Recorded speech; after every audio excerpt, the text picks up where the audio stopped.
మూడవ అధ్యాయము కర్మయోగము. అర్జున ఉవాచ ధ్యాయసి చేత్ కర్మణస్తే మతా బుద్ధిర్జనార్దన తత్కిం కర్మణి ఘోరే మాం నియోజయసి కేశవ. అర్జునుడు చెప్పెను, ఓ లక్ష్మీపతి, నీవు చెప్పినదంతయు జాగ్రత్తగా వింటిని. చక్కగా యోచించుటచే కర్మగాని కర్తగాని లేదని నీ నిశ్చితాభిప్రాయ మగునెడలా నీవు నన్ను యుద్ధము చేయవలసినదిగా ఎలా చెప్పుచున్నావు? ఈ భయంకరమగు పనిలో నన్ను ప్రవేశపెట్టుటకు నీవేళ సంకోచించుటలేదు? ఓ దేవా, నీవే సర్వకర్మలను పూర్తిగా నిషేధించుచు నా చేత ఈ హింసతో కూడియున్న ఘాతుక కర్మను ఏల వనరింతువు? ఓ హృషికేశ, అల్పాంశమగు కర్మ కూడా నీకు సమ్మతం కానప్పుడు నా చేత ఇంత పెద్దదగు హింసాకార్యమును ఏల చేయించుచున్నావు? నీ మాటలలో ఇంత అసందర్భము ఏల వచ్చినది? వ్యామిశ్రేణేవ వాక్యేన బుద్ధిం మోహయసీవ మే తదేకం వద నిశ్చిత్యా ఏన శ్రేయోహమాప్నుయాం.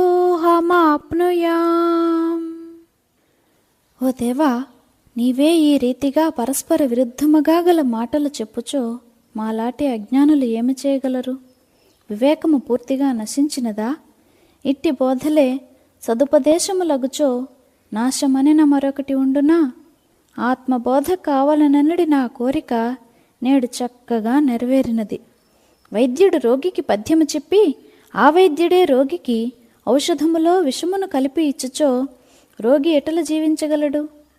ఇది గ్రుడ్డివాణిని వంకరటింకర దారిలో పెట్టుటవలెను, కోతికి మత్తెక్కిడి వస్తువును పెట్టినట్లునూ ఉన్నది. ఈ మాదిరిగానే నాకు ఉపదేశించుతవని నేను భావించుచున్నాను. నాకేమీ బోధపడని సమయమున ఈ మోహము నన్ను ఆవరించినది. కాననే ఓ కృష్ణ, ఇందేది శ్రేష్టమైనదో చెప్పవలసినదిగా నిన్ను నేను కోరితిని.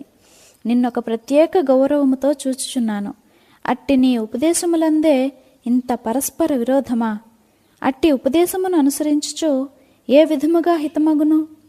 నేను చాలా ఆశతో కూడియున్న యథార్థ హృదయముతో నీ మాటలను విశ్వసించి తినే. కానీ నీవే ఈ రీతి చెయ్య మొదలిడినచో ఇక చెప్పవలసినదేముండును? నీవు నాకు మేలే చేసితివి. ఈ స్థితిలో నాకు జ్ఞానప్రాప్తి కలుగునని ఎటుల నమ్మను అని చెప్పి మరలా అర్జునుడిటులనెను. జ్ఞానమునకు ఈ స్థితి సంభవించినది. దానికి తోడు ఇంతకు పూర్వం నాకున్న మనశ్శాంతి కూడా లేకపోగా సంశయావస్థ ఏర్పడినది. ఓ దేవా, నీ చరిత్రము అగమ్యము.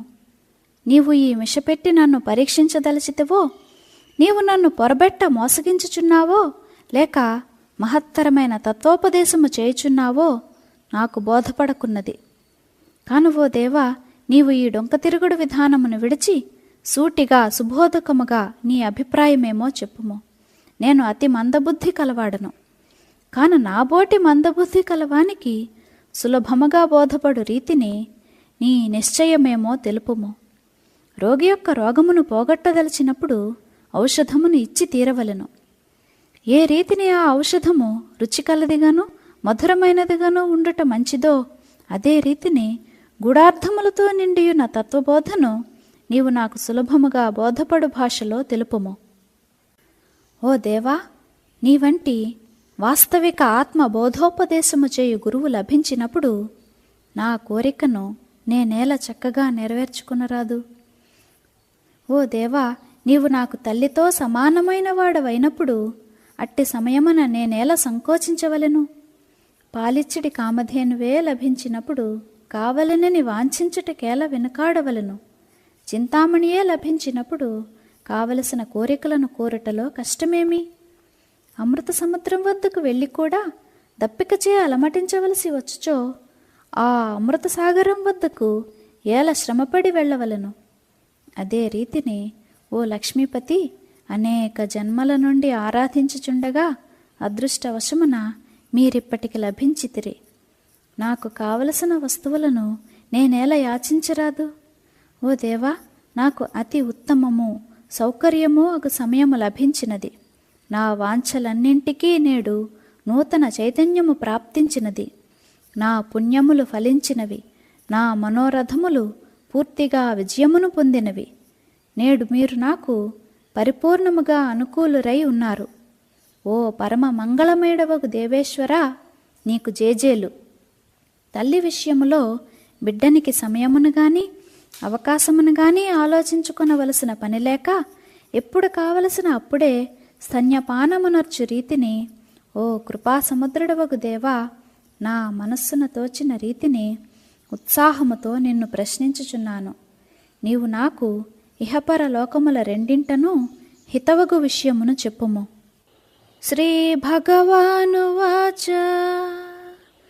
లోకేస్మిన్ వివిధా నిష్ఠా పురా ప్రోక్తా మయా నఘ జ్ఞానయోగేన సాంఖ్యానాం కర్మయోగేన యోగినాం. ఇది విని శ్రీకృష్ణుడు ఆశ్చర్యచకితుడై ఇటులనెను. ఓ అర్జున, బుద్ధియోగ తత్వమును స్పష్టంగా తెలియచేయ ఉద్దేశంతో నీకు సాంఖ్యుల జ్ఞానయోగమును కూడా చెప్పి తిని, అందలి హేతువు నీకు ఏమాత్రం బోధపడలేదు. అందుచే నీవు వ్యర్థంగా ఇంతగా వ్యాకుల పడితివి. ఈ రెండు సంప్రదాయములను అనగా సిద్ధాంతములను నేనే చెప్పితినని నీవు జ్ఞప్తియందుంచుకొనుము.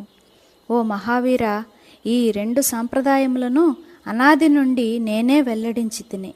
ఇందొకటి జ్ఞానయోగము. సాంఖ్యవాదులు దీనిని అనుసరింతురు.